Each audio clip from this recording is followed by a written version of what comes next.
When William the Conqueror takes England, he says, look, it's all mine, I inherit it.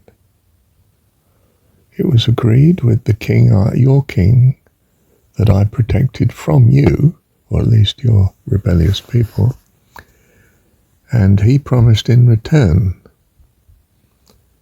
that the kingdom is left to me, all of it. You can hold it,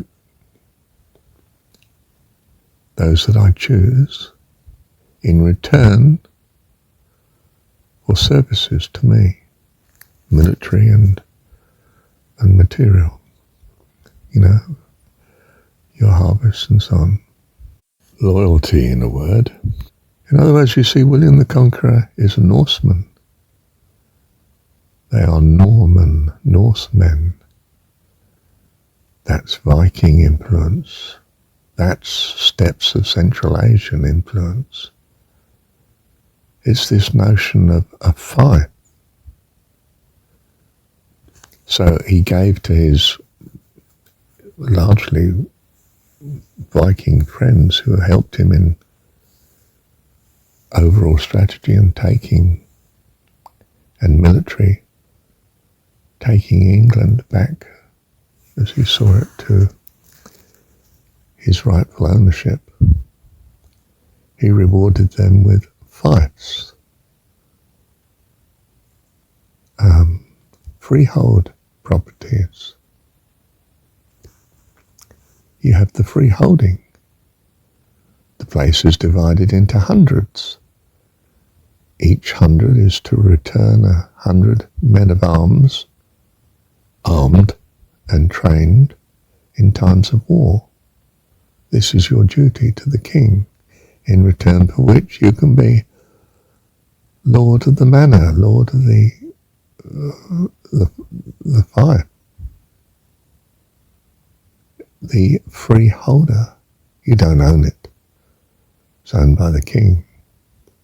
Do you know, strictly speaking, even in New Zealand, and I think Australia, the land is owned by the English monarch, now the king. Strictly speaking, the ownership.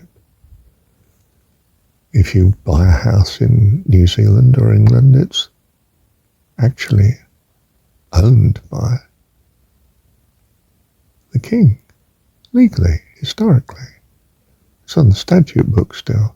You have the freehold. You can use it in return for what? Well, basically for paying taxes. It's been commuted to a monetary payment, as opposed to, 2 or 3 days a week working on the Lord's domain in your medieval village. Or, from the local Lord of the Manor's point of view, you now pay taxes to the king instead of military services, because he uses the taxes to fund military services, of course, the defense of the realm. Do you see this Norse approach is a steppe people influence on the Persian Empire, Scythians in particular. Scythian.